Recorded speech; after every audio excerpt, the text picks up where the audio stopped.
Future continuous tense, interrogative sentence, ऐसे वाक्य जिनका प्रश्नों का उत्तर विस्तार दिया जाएगा, यानी ऐसे वाक्य आएंगे जिनमें ऐसे प्रश्न पूछे जाते हैं जिनका उत्तर विस्तार दिया जाता है। आई वी के साथ shall be, you we they, you they he she it name. I we तो शैल बी और you they he she it name के साथ विल भी लगाएंगे। वर्ब की फर्स्ट फॉर्म में आईएनजी लगाएंगे।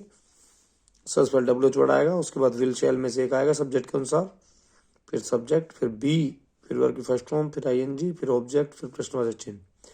वह हिंदी कब पढ़ रहा होगा। आपको वाक्य मिल गया, आपने देख लिया रहा होगा फ्यूचर कंटिन्यूअस टेंस है। फिर आपने देखा कि उसमें कब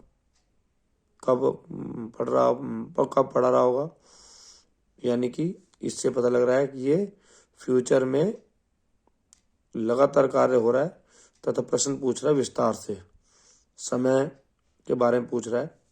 आप छांट लेंगे सब्जेक्ट ही, ऑब्जेक्ट हिंदी, वैन पढ़ाना टीच।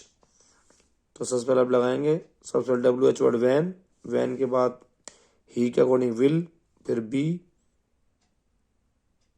फिर वर्ब की फर्स्ट फॉर्म टीच, फिर आईएनजी, फिर object Hindi. Van will he be teaching Hindi.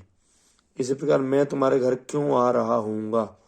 रहा हूँगा पहचान लिया आपने, फिर देखा प्रश्न पूछ रहा है वो भी विस्तार से, तो आप इसमें आ गए सूत्र में। सबसे पहले आई छांटिए, subject your home, object why interrogative में लगने वाला डब्ल्यूएच वर्ड, और आना वर्ब की फर्स्ट फॉर्म कम।